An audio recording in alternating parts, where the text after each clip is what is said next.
আসসালামু আলাইকুম। আশা করছি আল্লাহর রহমতে ভালো আছেন। আবারও চলে আসতে হয়েছে নতুন আরেকটি ব্লগ। আর আজকের ব্লগটি দেখতেই পাচ্ছেন, সরাসরি ব্যালকনির গাছ থেকে ফল পেড়ে নিয়ে আজকে আদনানকে অফিসে দিয়েছি। আর সারাদিন টুকটাক কী করেছি একটু শেয়ার করে নিচ্ছি আজকের ব্লগটির মাধ্যমে। তো ফল বলতে বুঝিয়েছি চেরি ফলটাকে, মানে চেরি টমেটোটাকে। চেরি টমেটো গাছে অনেকগুলো তো টমেটো গাছ, চেরি টমেটো গাছ থেকে চেরি টমেটো নেওয়া হয়েছে 3টা, আর একটা আছে কাঁচা, কাঁচা একটা আছে, তো এটা থাকুক। এটা কি চেরি টমেটো? এটাও আচ্ছা। আর আমরা এটা পেরেছি, মা পারলো এই মাত্র 3টা। এরকম লেটুস পাতা গাছে অনেক লেটুস পাতা হয়েছে, তো ভাবলাম আদনানের অফিসেরও খাবার দিব, বা সালাদ সবার পছন্দ, তাই পেড়ে নিচ্ছি। তো একটা একটা করে ডাল পেড়ে নিচ্ছি। কিছুক্ষণ আগে আরও এক বক্স পাড়া হয়েছে, সেটা রত্না নিয়ে গিয়েছে। আর এখন আমি হঠাৎ করে মনে হলো একটু ক্যাপচার করে ফেলি, তাই পেড়ে নিচ্ছি আর ক্যাপচার করছি। সকাল সকাল এরকম ফ্রেশ লেটুস পাতা খুবই ভালো লাগে, তাই না?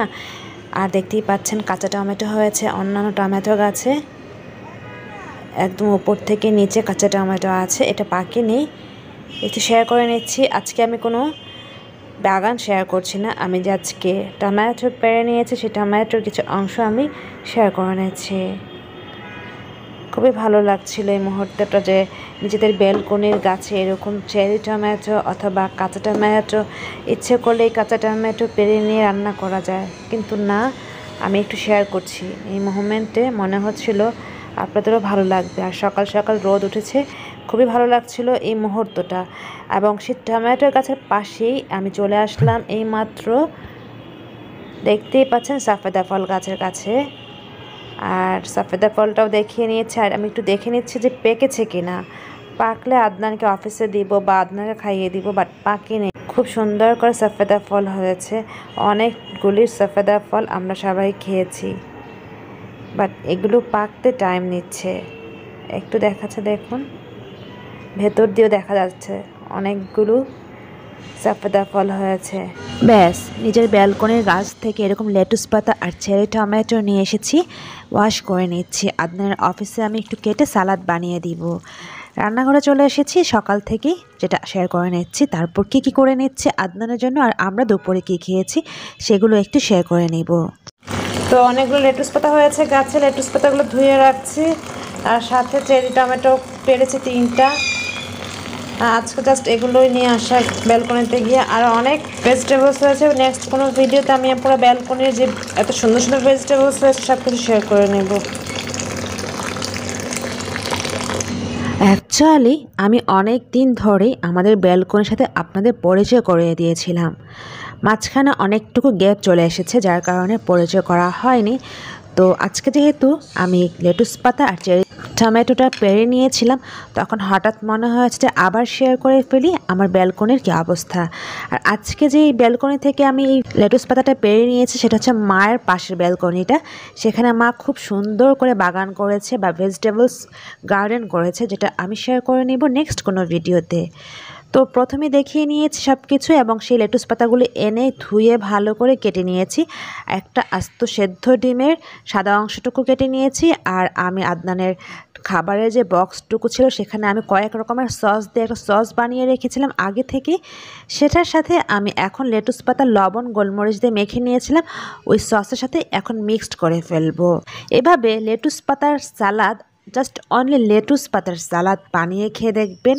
যারা কখনোই লেটুস পাতা খাননি তারা কিন্তু অনায়াসে খেয়ে নিতে পারেন এভাবে করে। তো দেখতেই পাচ্ছেন আমি সসের সাথে মিশিয়ে দিয়েছি অলরেডি। আর ওপরে আমি একটু মাস্টার্ড দিয়ে দিয়েছি, এটা স্কিপ করে নিতে পারেন যারা মাস্টার্ড পছন্দ করেন না, বা যাদের কাছে এরকম ইয়েলো মাস্টার্ড নেই তারা কিন্তু ব্লেন্ড করেও নিয়ে নিতে পারেন। এরকম সালাদে মায়োনিজ অথবা মাস্টার্ড হলে কিন্তু ভালো হয়, তাই না? টেস্টটা একটু ডিফারেন্ট নিয়ে আসে। যাই হোক, আজকে ব্লগটি রেখেছি এভাবেই যে আদনানকে অফিসে যে বক্সে খাবারগুলো দিয়েছি, সেখানে আমি আমার গাছের মানে ব্যালকনির টপ থেকে লেটুস পাতা নিয়ে এসে কিভাবে ডেকোরেশন করে দিয়ে দিচ্ছি আদনানকে একটু শেয়ার করে নিচ্ছি। আর সকালে আমরা কী কী নাস্তা করেছি সেটাও শেয়ার করে নিব, দুপুরে কী খেয়েছি, মানে আজকের দিনটা কী করেছি কিছুটা শেয়ার করে নেওয়া আপনাদের মাঝে। সামটাইমস কিছু শেয়ার করতে ভালো লাগে, তাই না? আর আমার কাছে মনে হয় আপনাদেরও ভালো লাগে। তাই তো আমি যখনই মনে হয় যে শেয়ার করে ফেলি বা মেমোরি করে ফেলি, তখনই কিন্তু আপনাদের মাঝে চলে আসি। আমি মনে করে থাকি আপনারাও খুব এনজয় করে থাকেন আমার ব্লগগুলি, তাই না? যাই হোক, আমি আদনানকে আজকে লাঞ্চ বক্সে দিয়ে দিয়েছি, দেখতেই পাচ্ছেন। আমি স্টিক যে পাস্তাটা আছে সেটা দিয়েছি, আর সাথে সালাদ দিয়েছি যেটা বানিয়েছি, এবং ওপরে একটু গার্নিশ করেছি, সেটা হচ্ছে ইয়েলো মাস্টার্ড দিয়ে আর চিলি ফ্লেক্স দিয়ে। এতটা সুন্দর একটা স্মেল বের হচ্ছে, মানে আমি কি বলবো, সকাল সকাল এরকম গাছ থেকে পেড়ে নিয়ে বানিয়ে দিয়েছে। আমার আসলে খুব ভালো লেগেছে যে আমি মনে হচ্ছিল ফ্রেশ খাবারটুকুই আদনানকে দিয়ে দিয়েছি। তো ভিউয়ার্স দেখতেই পাচ্ছেন, আর আজকে আমি আদনানকে যে লাঞ্চে দিয়েছি, যেটা বলেই নিয়েছিলাম পাস্তা, এটাও কিন্তু সসের ওপর করেছি, এবং সেই পাস্তার উপরে খুব ইম্পর্ট্যান্ট একটা জিনিস আমি দিয়েছি, যেটা খুবই স্মেল হচ্ছে এখনও। প্লাস এখান থেকে যতবারই স্পুন দিয়ে খাওয়া হোক না কেন, সেই স্মেলটা আসবে। আর সেই স্মেলটা হচ্ছে, আমি চিলি ফ্লেক্সটাকে মানে শুকনো মরিচটাকে আমি টেলে নিয়েছি, ক্রিস্পি করে টালার পর ওপরে একটু গার্নিশ করেছি, যেটা খুবই ভালো হয়। আপনারা ট্রাই করতে পারেন।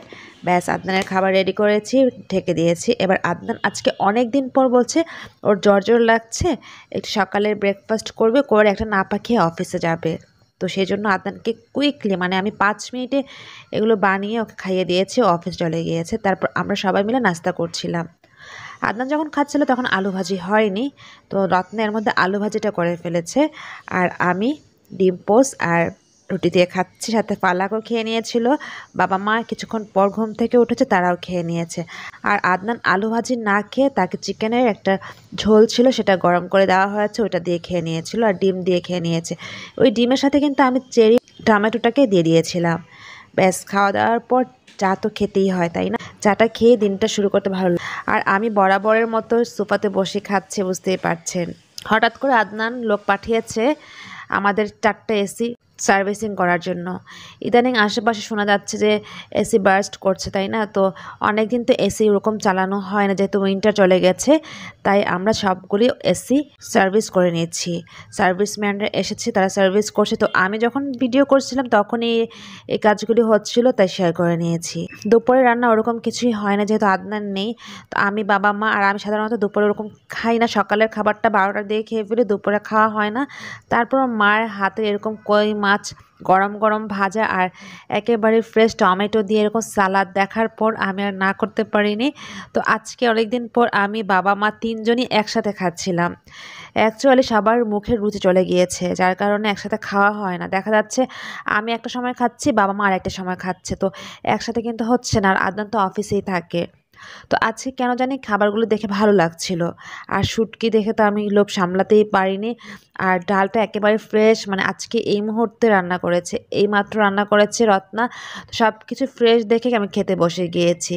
বরাবরের মতো আমি ছোট্ট একটি প্লেটে ভাত নিয়েছি, আর এই প্লেট দেখলে মা অলওয়েজ হাসতে থাকে যে আমি এত ছোটো প্লেটে কেন খাই। যাই হোক, আমি বড় টুকুটাই নিয়েছি, আর সালাদ নিয়েছি। সাধারণত আমি ভাতের সাথে সালাদ খাই না, বাট আজকে সালাদটা এত সুন্দর লাগছিল কালারটা, যার কারণে আমি নিয়েছি। বাট ভাতের সাথে খাইনি, আমি লাস্টের দিকে খেয়েছি। আর শুটকি একটু নিয়েছি। ব্যাস, এভাবে আমরা সবাই, মানে বাবা মা আমি আর রত্না মিলে খেয়ে নিয়েছিলাম। অনেক দিন পর একসাথে দুপুরে লাঞ্চ করেছি। তো এটাও মেমোরি হয়ে থাকুক আমার এই চ্যানেলে, তাই না? দুপুরে খেতে খেতে অলরেডি 4:30 বেজে গিয়েছে। আসরের নামাজ পড়ে আমরা সবাই ফ্রুটস খেয়েছি, এরকম কেউ পেয়ারা খেয়েছে, আর কেউ আপেলও খেয়ে নিয়েছিল, আর এখানে বড়ই ছিল। তো আমি বড়ই আর পেয়ারা খেয়েছি, মাও তাই খেয়ে নিয়েছিল। আর সন্ধ্যায় রত্না খুব মজা করে চা বানিয়ে দিয়েছিল, এরকম মিষ্টি বাখরখানি দিয়ে। তো সম্পূর্ণটা খেয়ে নিয়েছিলাম, শেষ মোমেন্টে একটু ভিডিও করেছি। রাতের ডিনার আমি একা খাচ্ছিলাম, যেহেতু আমার ক্ষুধা লেগে গিয়েছিল। অলরেডি 9টা বেজে গিয়েছে, আর বাবা মারা পরে খাবে। তো আমি অল্প একটু ভাত নিয়েছি, খেতে ইচ্ছে করেনি, তারপর খেতে হবে বলেই খেয়েছি, যদিও ভাতের ক্ষুধা লাগেনি। তারপর আমি একটু ভাত আর একটা ডিম আর ঝোল দিয়ে এভাবেই রাতের ডিনার করে নিয়েছি।